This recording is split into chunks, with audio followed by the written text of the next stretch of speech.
sesaat lagi akan tiba di stasiun Yogyakarta. Yang turun Jogja hampir ya mayoritas penumpang sih, malahan ada coraknya juga.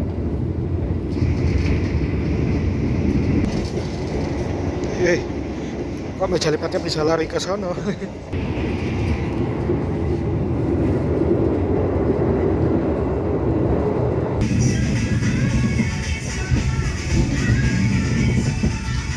Makanya aku dari tadi rela-relain duduknya tegap, cuma gara-gara yang sini reclining. Kita kan harusnya jangan kayak gini. Kesimpulan singkatku, ini ekspektasiku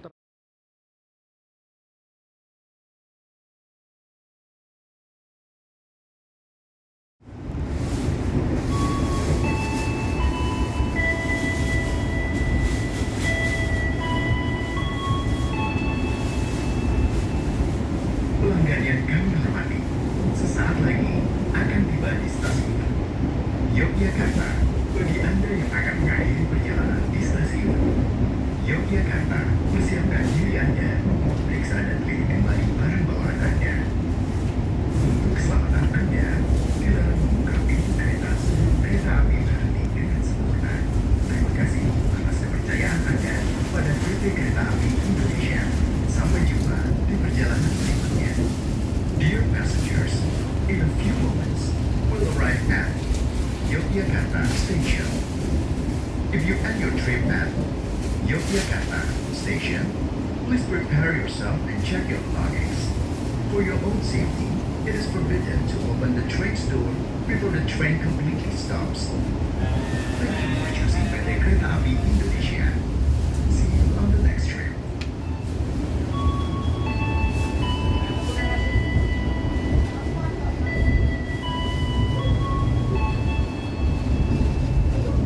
Pelanggan yang kami hormati, pintu keluar berada di sebelah kanan dari arah kedatangan kereta. Terima kasih. Dear passengers, the exit door is on the right of the train's track. Thank you.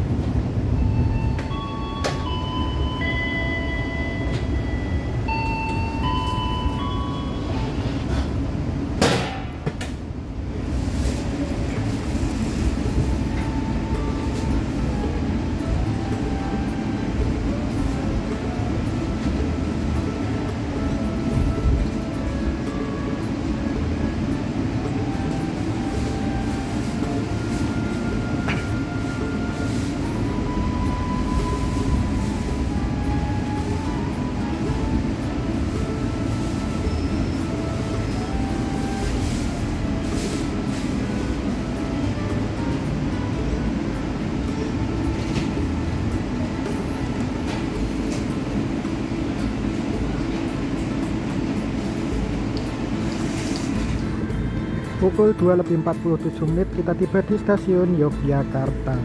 Dari yang dari tadi itu telat mulu, ditambah dengan dihalangi kereta api yang mogok di Cikaum tadi. Itu tadi ternyata kereta api Majapahit karena kelihatan new generation, dan ternyata itu kelas ekonomi full. Ya udah pasti Majapahit. Cirebon telat, Purwokerto telat, giliran Jogja awal 2 menit. Mantap. Yang turun Jogja hampir ya mayoritas penumpang sih, malahan paling pas Solo nanti sisaan. Kalau di tempat dudukku di eksekutif 7 tadi, sekitaranku depan, samping, belakang, bahkan sebelahku turun semua. Yang single seat doang kayaknya yang masih tadi, sama yang agak belakang-belakang. Coba kita cek lagi ya nanti. Berhenti normal di sini 3 menit sampai 2:52. Karena ini awal 2 menit, lumayan lah. Jadi 5 menit pemberhentian.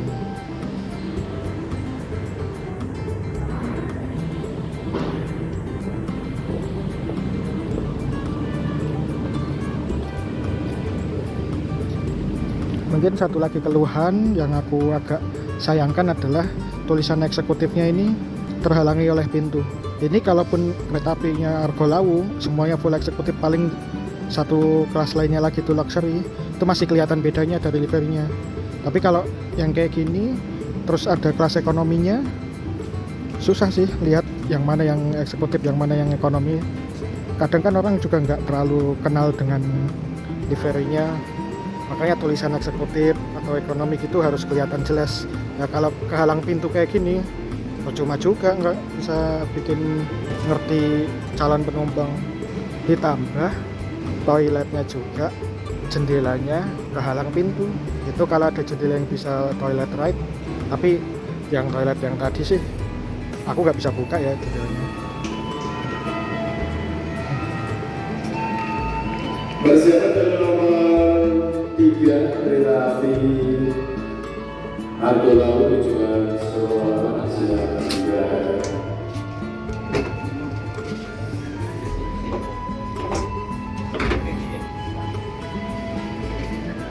Balik ke exit 7 lewat kereta makan lagi, sebelah dalam musola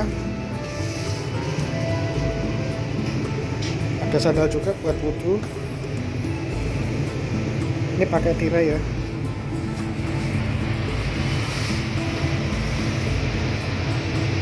Loh, gantungannya masih pakai yang lama malahan.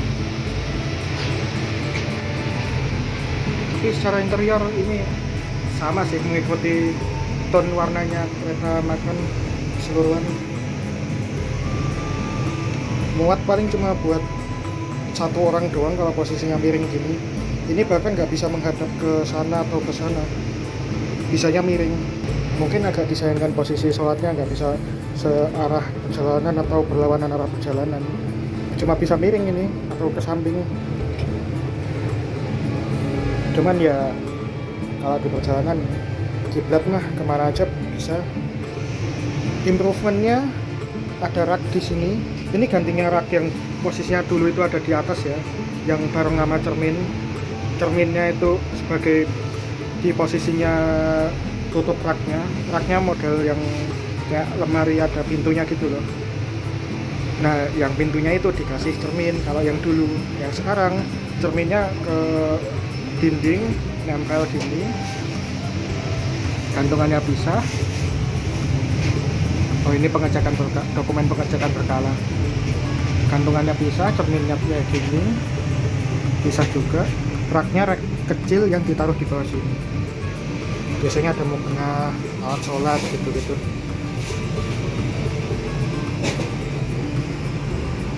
Kosong. Ini alat sholat lain lagi. Oke, sajadah. Sip. Apa ya yang minus?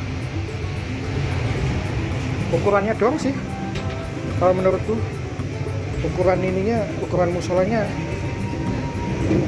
ini cuma muat satu dan miring tuh kurang apa ya istilahnya, kurang maksimal lah. Kalau bisa lurus buat 2 orang kan lebih bagus lagi. Bahkan kalau lurus buat 2 orang harusnya bisa ke segala arah. Ini cuma muat satu, posisinya miring lagi. Tapi ya udahlah. Oh, sama ini dulu kan sempat juga ada kereta makan yang ada tempat musola, di sampingnya itu tempat wudhu. Jadi wudhunya nggak perlu jauh-jauh ke toilet. Syukur toiletnya di sini yang paling dekat, langsung nyebrang 2 bordes ini doang. Kalau yang sono toiletnya ada di seberang sono, yang sono juga udah nyebrang kereta makan, masih nyebrang 1 kereta eksekutif full, toiletnya ditaruh paling belakang lagi, makin jauh lagi lo jalan kaki buat ambil air wudhu terus balik lagi ke sini. Ya nggak ada tempat wudhunya ya, berarti agak kurangnya di situ sih. Tapi secara desain, fungsi dan lain sebagainya ini udah sangat bagus sih. Ditambah depan itu ada juga ornamennya. Sip, mantap. Aku baru nyadar kalau ini ornamennya ini 3 dimensi ya. Kukira cuma stiker atau apa gitu. Ini timbul loh, tapi plastik, kelihatan banget sih. Cuman ini udah optimal sih, udah bagus sih. Dari segi desain masuk semua. Permainan lampunya juga sudah sangat pas banget lah warnanya semuanya. Ruangan musola tadi sekecil itu, pantry ya segini doang. Oh tapi sebelahnya pantrynya kan yang kanan, yang kiri ini ada ruangan kecil sendiri buat kru restorasi. Jadi ruangan kotak segini nih kebagi antara musola sama ruang kru restorasi.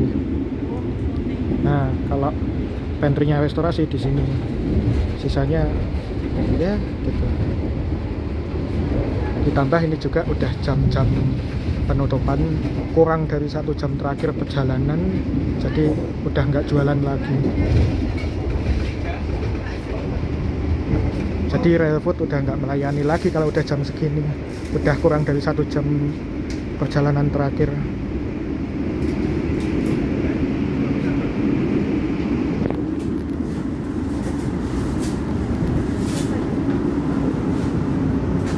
PIDS-nya juga sama kayak di kereta penumpang.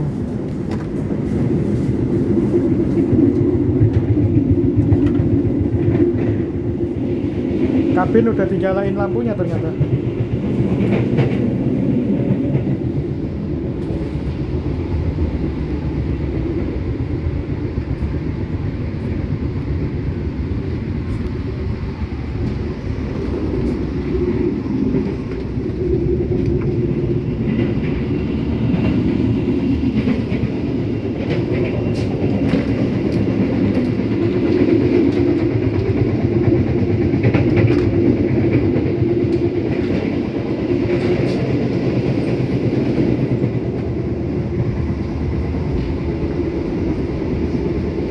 Aku udah turun.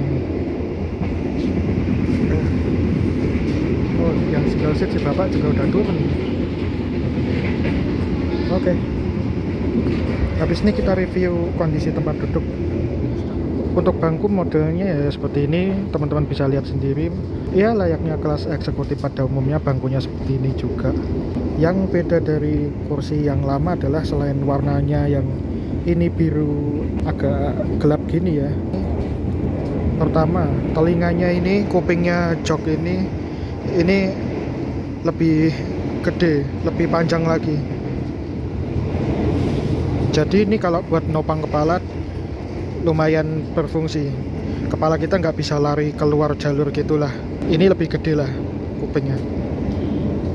Tingginya sepertinya lebih tinggi ini dikit sih dibandingkan yang lama. Terus ada coraknya juga.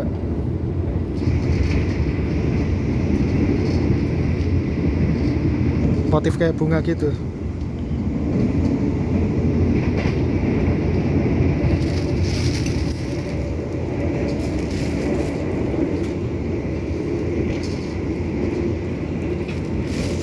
Dan ini hanya ada di sisi tengah ya,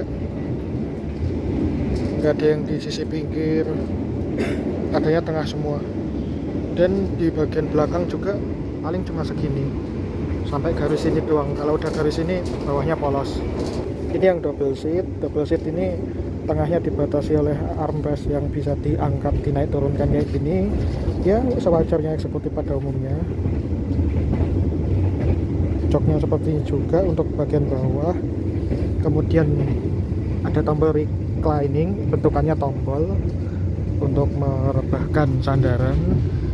Caranya dipencet, kemudian dorong badan ke belakang, nanti sandarannya atau joknya ini bisa nyender atau merebah lebih jauh lagi gitu. Katanya sih maksimal 115 derajat. 115 derajat itu berarti ya nggak jauh-jauh amat sih harusnya. Cuman masalahnya nanti aku jelasin deh. Ini ada kendala dikit. Di sini ini juga ornamen kayu sama kayak yang kemarin-kemarin. Kursi yang jok biru itu juga sama, yang jok abu-abu juga sama kok, kayaknya masih aksen kayu kayak gini. Dengan di dalamnya ini ada meja lipatnya.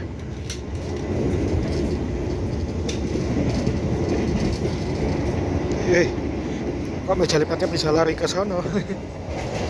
Wah, kalau dievaluasi sih takutnya kalau lari ke sono ganggu. Nah, sekarang keterangannya untuk bobot maksimumnya ditaruh di depan.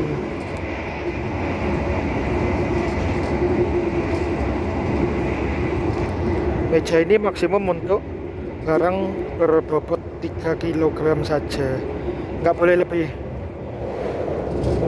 Takutnya kalau lebih ini patah, nggak kuat. Ininya yang nggak kuat maksudnya. Yang bagus dari meja ini adalah pertama, aksennya ini kayu, warnanya kayu, bagus sih, senada dengan tutupnya ini. Gini kan rapi. Kemudian ada cup holdernya juga di sini. Ini bisa dibilang cup holder juga sih, buat taruh botol. Walaupun dia gemer-gemer kayak gini, dia nggak bisa jatuh karena dia ketahan di bawah. Ini kan agak naik dikit dari ini. Sama dengan yang di tepian ini juga, dia agak naik dikit. Jadi cukup bagus untuk menahan benda-benda yang di atas meja ini agar tidak jatuh saat kereta api berjalan di kecepatan tinggi, bergemertak, bergelombang seperti ini. Ini untuk meja lipat seperti ini. Ada pegangannya di sono. Fungsinya pegangan tadi untuk menarik si meja lipat ini kalau mau ngambil. Jadi meja lipat itu kalau posisinya di dalam sini tuh yang muncul pertama kali itu adalah ini terlebih dahulu. Ini bisa kita tarik gitu untuk mempermudah ngambil si meja lipat. Kita balikin. Nah, untuk armrest yang tengah ini, kalau kita angkat di bawahnya akan muncul fasilitas yang ini improvement alias baru muncul sekarang ini.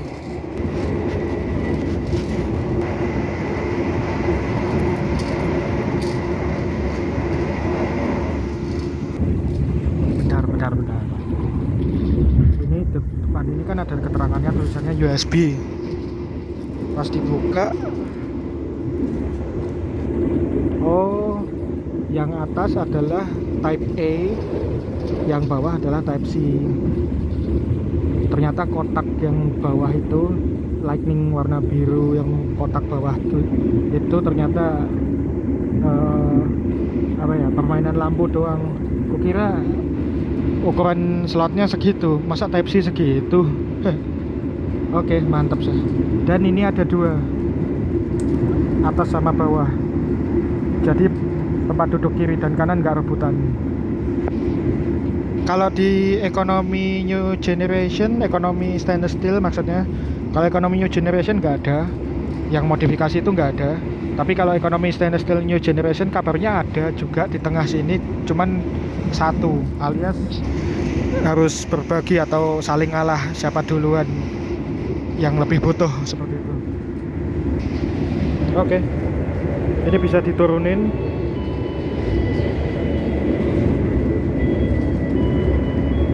Yang kiri juga sama, meja lipat juga di sini. Ada colokan listrik universal, ada dua. Seperti biasa, posisinya juga masih di dinding. Dan ini colokannya universal ya, bisa buat jenis colokan apapun. Cuman di beberapa titik biasanya colokannya ini seret. Kayak misalkan ini aku cabut, yang sini ini tuh mudah buat colokanku ini, tapi yang sini tuh masuknya susah banget. Kalau udah segini tuh kayak nggak mau didorong gitu loh, nyangkut gitu loh. Harus kayak agak dipaksa gitu, takutnya rusak nanti kalau misalkan lama-lama dipaksa terus kayak gitu.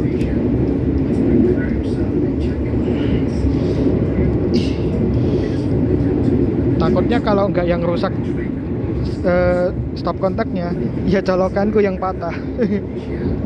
Ini menakutkan sih. Ini harus jadi perhatian lagi sih, gimana caranya agar tidak rusak lagi. Cuman improvementnya selain jenis colokannya universal, ini juga kalau dijangkau anak-anak nggak beresiko, karena kan dia colokannya kan masuk, jari anak-anak kan nggak bisa masuk ke lubang kayak gini, cuma bisa main di sekitaran depan sini doang.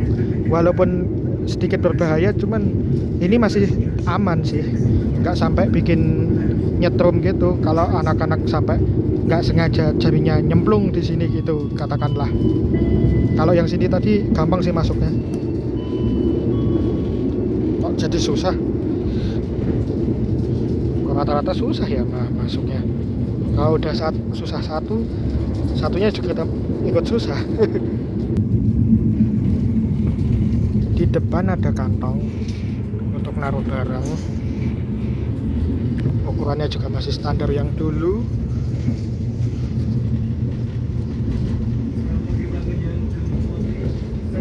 Wah, KAI itu kan minta sedekah kayak gini. Ada juga footrest dengan 3 mode. Ini yang nutup, ini yang level ketinggian yang tengah, dan kalau ini diturunin, dibuka kuncinya terus kita dorong, ini yang paling bawah segini. Kalau balikin ya naikin aja. Dan ini nggak mak jeblek bunyinya gitu, jadi masih ramah. Kita tiba di stasiun Klaten.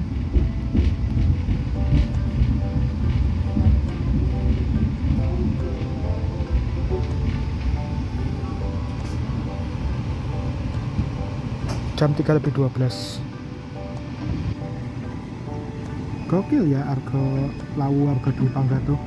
Argo tapi bisa berhenti di Klaten. Kayaknya nggak ada Argo lainnya yang berhenti di Klaten deh.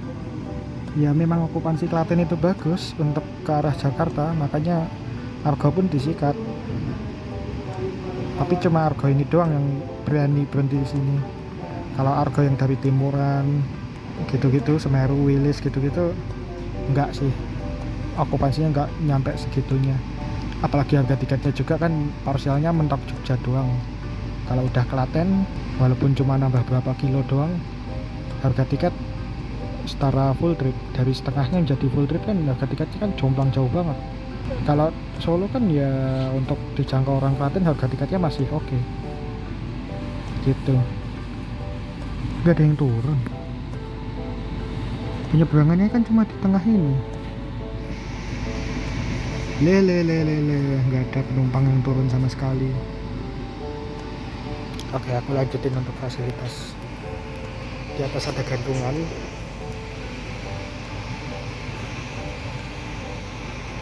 Jadi kita udah bahas seperti di toilet cara makainya.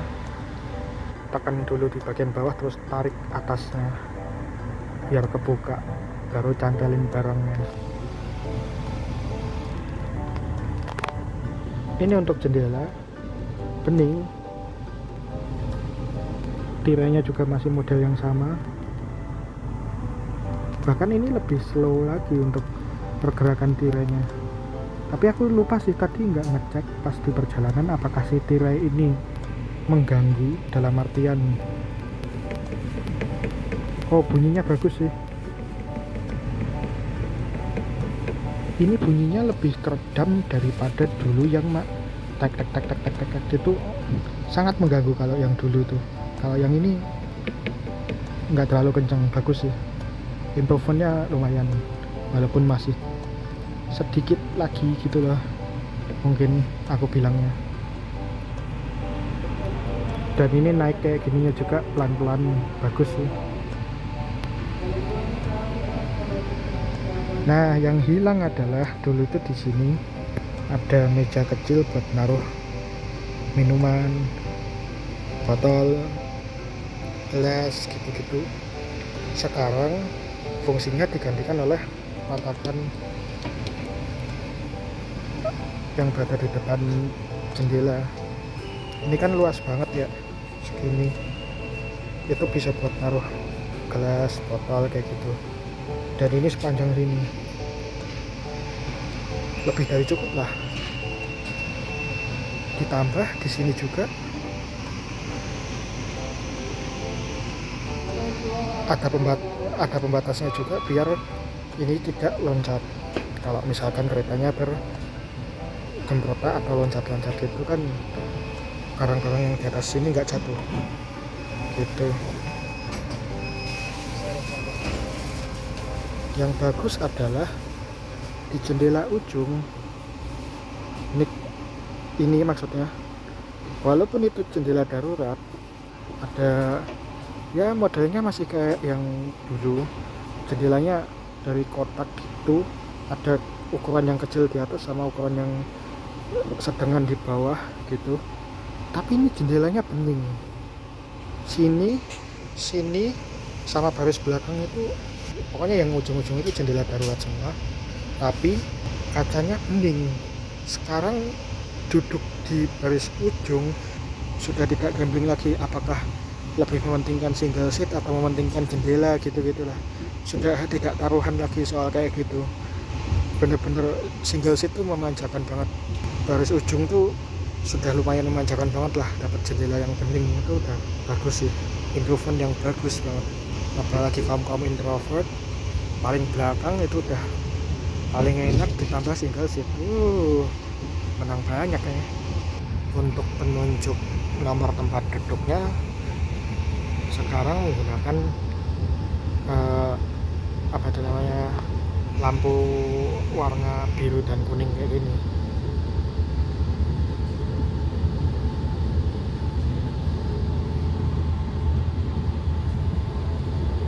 Dan ini lebih informatif, ada keterangan yang kiri itu jendela atau window, yang kanan itu gang atau aisle. Jadi cukup jelas ya, yang dekat jendela atau window itu nomor 2A, yang dekat aisle atau gang itu 2B. Jadi nggak usah rebutan lagi soal tempat duduk, sini udah sangat jelas banget petunjuknya. Kalau masih mau didebatin, lapor kondektur aja dah, tempat duduknya udah sangat jelas banget informasinya seperti itu.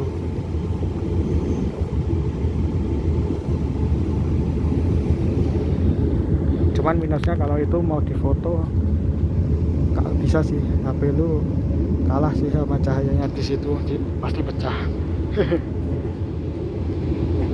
Nah itu tadi kelengkapan yang ada di bangku. Oh masih ada lagi sih, kalau yang ujung sono kelihatan nggak, itu ada tuas. Tuas itu fungsinya untuk revolving atau memutar arah hadap bangku.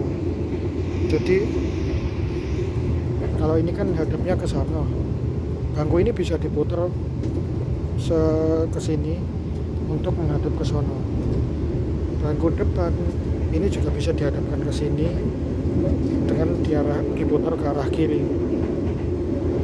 Caranya injek dulu itu tuasnya, baru putar kursinya. Nanti pas putar kursinya selesai udah tuntas, kalau di bagian tuasnya udah bunyinya jeblek gitu, berarti kursinya udah mengunci, berarti arah hadapnya udah sempurna gitu. Makanya semua kereta eksekutif itu kursinya bisa diarahkan maju semua atau searah perjalanan kereta api semua, karena memang yang diputar itu bukan keretanya melainkan kursinya. Caranya yaitu tuas itu tadi kuncinya. Single seat maupun double seat sama semua fasilitasnya. Nah yang baru adalah di bawah ini dia pakai kotak gede segini. Itu kan juga pakai kotak kayak gitu. Pertama kali muncul itu di kereta ekonomi modifikasi New Generation. Dulu itu dipertanyakan kenapa bentuknya kotak kayak gitu, bikin apa ya istilahnya, kalau kaki lu mau selonjor itu nabrak si kotak itu tadi harus agak dimiringin gitu. Itu dulu aku nggak ngeh di kereta Jayabaya New Generation karena aku kan duduk paling depan ya kemarin itu, hadap tembok ratapan. Kalau diinget-inget lagi lucu sih itu, kenapa bisa dapatnya tembok ratapan. Apa saya sih itu. Nah kalau eksekutif itu kan legroomnya kan longgar segini gedenya, nggak mungkin ada cerita mentok ke situ, kecuali nanti ekonomi stainless steel New Generation sepertinya masih ada kemungkinan mentok di kotak ini sih. Nah fungsinya kotak itu apa? Kotak ini adalah porosnya si kursi, jadi dia penopang si kursi ini. Sekaligus di dalamnya juga ada instrumen kayak misalkan kelistrikan gitu-gitu. Itu harus dilindungi dengan kotak ini supaya tidak terjadi hal-hal yang tidak diinginkan.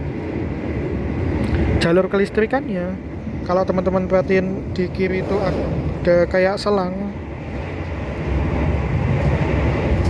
itu kabel kelistrikannya. Jadi kelistrikannya itu sebenarnya diarahkan ke dinding sebelah bawah, dinding samping sebelah bawah, lewatnya sini. Makanya di semua bangku pasti ada selang kayak gini.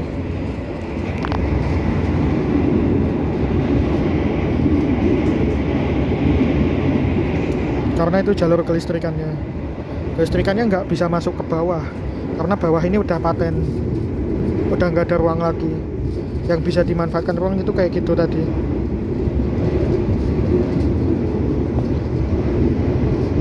Yang aku suka dari stainless steel new generation adalah permainan lampunya. Lampu atas, model lampunya lampu strip gede yang horizontal gini ya, bukan yang memanjang gitu loh, malah yang membujur.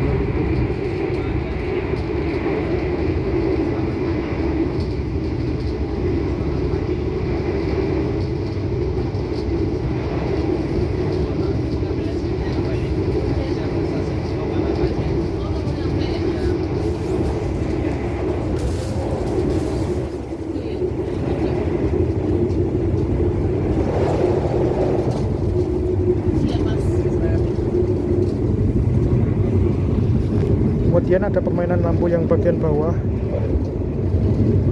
sama yang kuning ini aku paling demen warna kuning ini sih. Dia walaupun nggak dimatikan tapi dia juga nggak mengganggu kita istirahat. Kita kan istirahat pasti kepalanya agak mendongak gini, makanya yang dimatikan kan paling banyak lampu yang atas karena mengganggu memang. Cuman kan yang bawah kan nggak, yang bawah ini malah menambah ke estetikan kabin. Jadi di sini kabinnya itu yang bikin dia estetik atau indah itu cuma menang pencahayaan doang sebenarnya. Ditambah kerapian atapnya juga sih.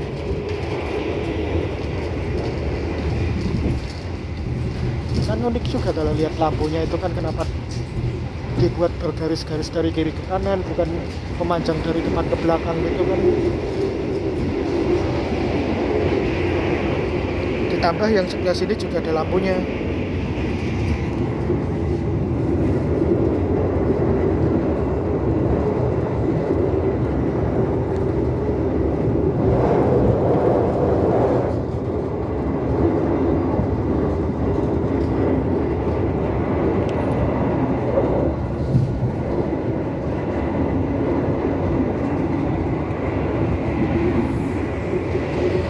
Kalian puas bisa lihat video ini, aku belum bisa lihat sih. Harus lihat previewnya dulu. Nah sekarang aku malah penasaran yang single seat sana sih. Coba ya ke sana.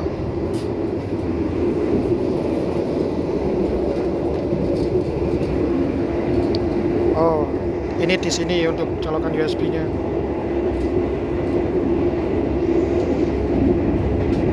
Sama fasilitasnya berarti adil. Tombol recliningnya sini sama adil. Ini juga aku lupa, ini ada tempat untuk nyolokin headset untuk mendengarkan hiburan atau entertainment system yang hiburan komersil yang ada di depan tadi loh.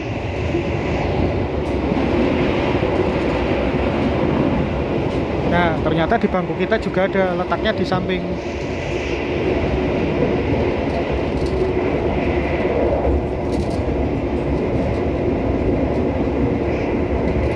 Gitu. Secara fungsi, kalau ini colokannya atas sama bawah ini cuma volume doang. Nggak banyak fungsi yang bisa dimanfaatin sih. Ini juga pengikat kursi roda, kalau misalkan ada penumpang difabel bisa sih kursi rodanya ditaruh di sini, diiketin ini. Nah sekarang kekurangannya, kalau kekurangannya single seat udah jelas ya. Misalkan dapat tembok ratapan, nggak bakal ada footrest di sini. Semoga ada improvement. Kasihan si bapak tadi. Tapi bagusnya si bapak tadi kok bisa ya tahu dia dapat single seat paling depan terus punya persiapan buat kayak gitu tadi. Nambah bangku sendiri yang dibawa dia sendiri dari barang bawaan.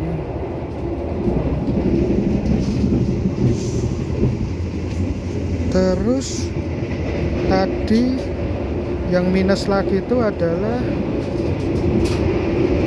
lampu baca. Ini aku masih agak heran ya, kenapa eksekutif lampu bacanya malah dihilangin.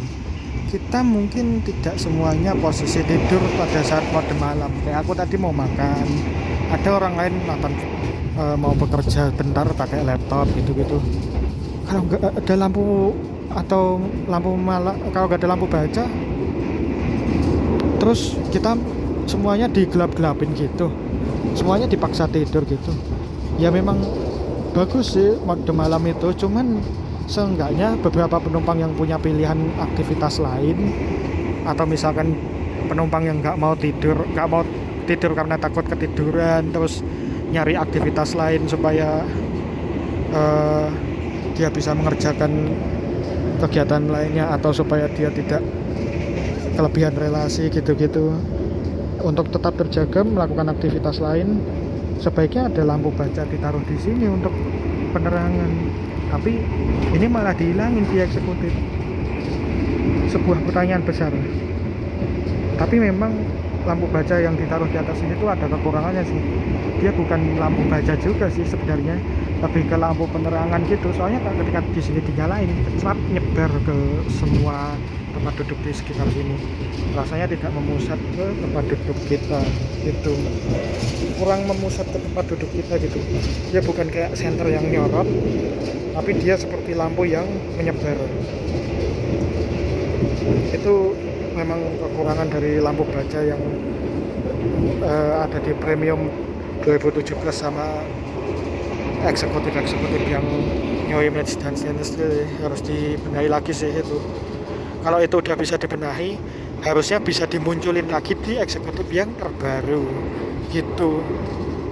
Lah kok malah hilang, nggak betul ini.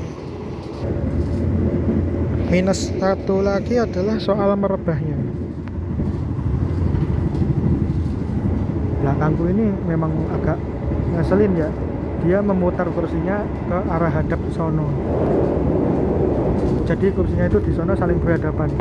Kita konsekuensinya di kita, merebahnya kita nggak bisa maksimal karena mentok di kursinya dia. Nanti kalau penumpang udah pada turun, aku tunjukin dah seperti apa penderitaan yang kami tempat duduk berdua ini alami. Masa kita tiduran duduknya tegap kayak gitu. Itu sih masih harus sebenarnya itu juga pertanyaanku juga sih, apa betul di kereta eksekutif yang sebelumnya itu kayak eksekutif stainless steel 2018 2019 itu kalau arah hadap bangkunya yang tadi itu diputar ke sono seperti ini, seperti yang tadi diputar arah bangkunya dibuat berhadapan, kita yang arah bangkunya membelakangi dia, apakah recliningnya juga terdampak atau masih bisa merebah kalau yang model stainless steel 2018-2019. Kalau di kita udah terbukti mentok. Kalau di mereka di eksekutif 18-19 itu aku masih belum ngecek lagi. Tolong teman-teman kalau punya jawabannya bisa jelasin dulu. Oke, tadi teman-teman lihat ya, kita lewat di stasiun Gawok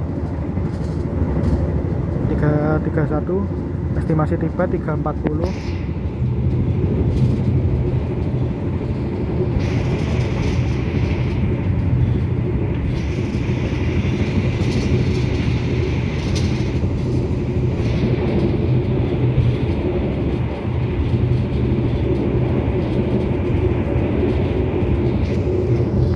Bentar lagi kita akan tiba di stasiun Solo Balapan. Waktunya kita persiapan.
on time. Gokil. Foto.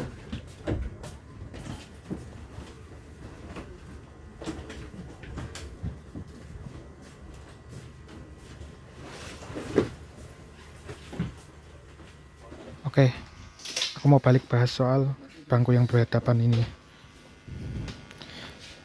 Memang kursi eksekutif bisa diputar arah hadap jadi berhadapan seperti ini ya. Cuman memang yang dikorbanin adalah recliningnya. Kalau tidak di ini, reclining maksimal segini. Seukuran kupingnya si jok. Masalahnya, kalau sini reclining, yang sini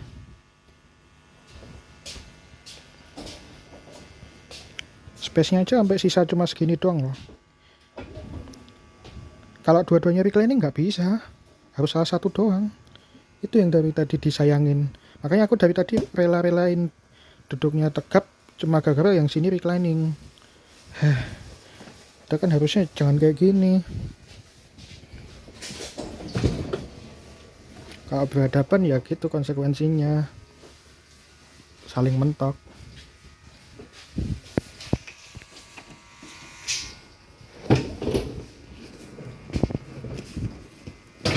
Kalau gini reclining pasti bisa maksimal.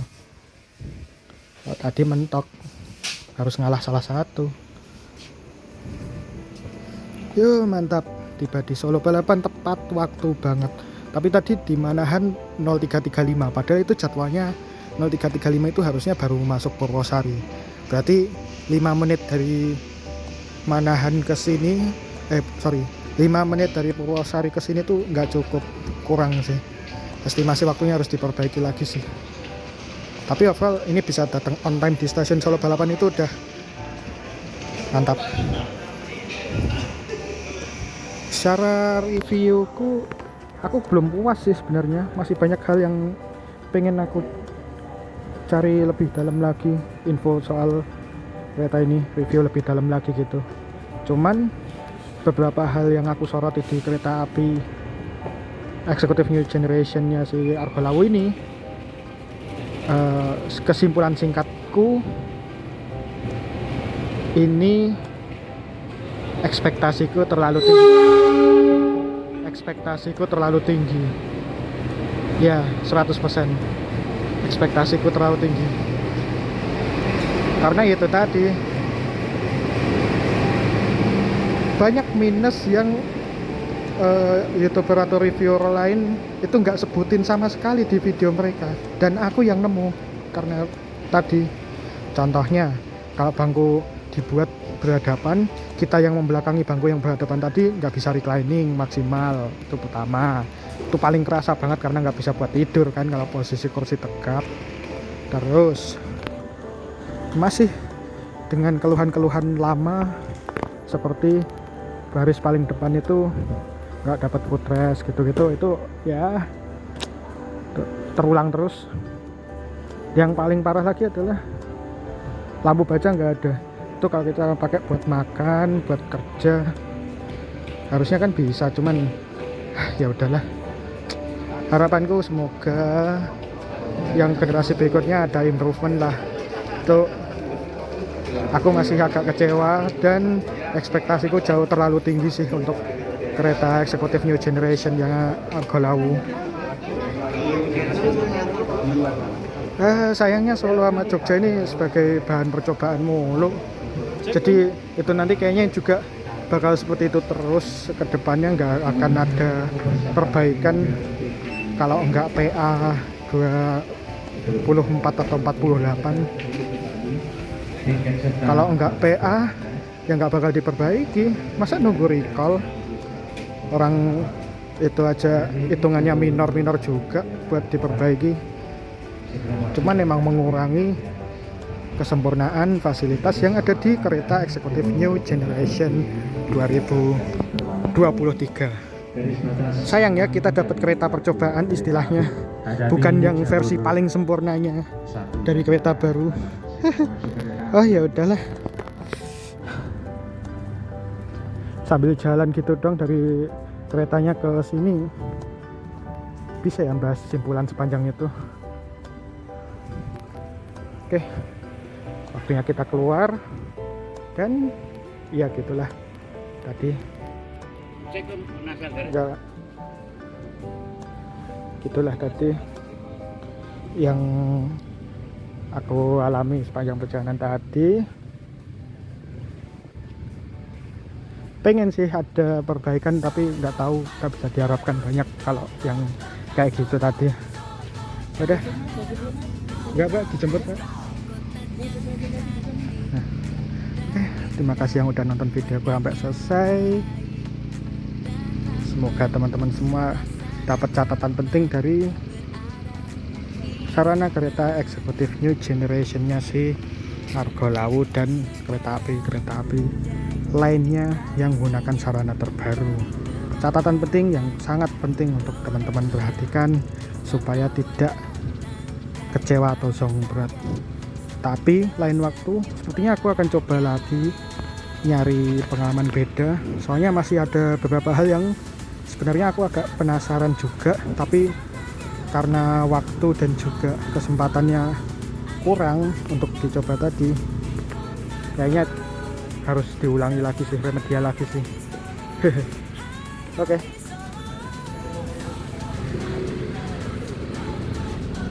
Udah jam segini juga. Oke, terima kasih teman-teman yang udah nonton video sampai selesai. Kita ketemu lagi di video perjalananku berikutnya. Oke, terima kasih. Wassalamualaikum warahmatullahi wabarakatuh. Dan selamat pagi aku ucapkan dari stasiun Solo Balapan.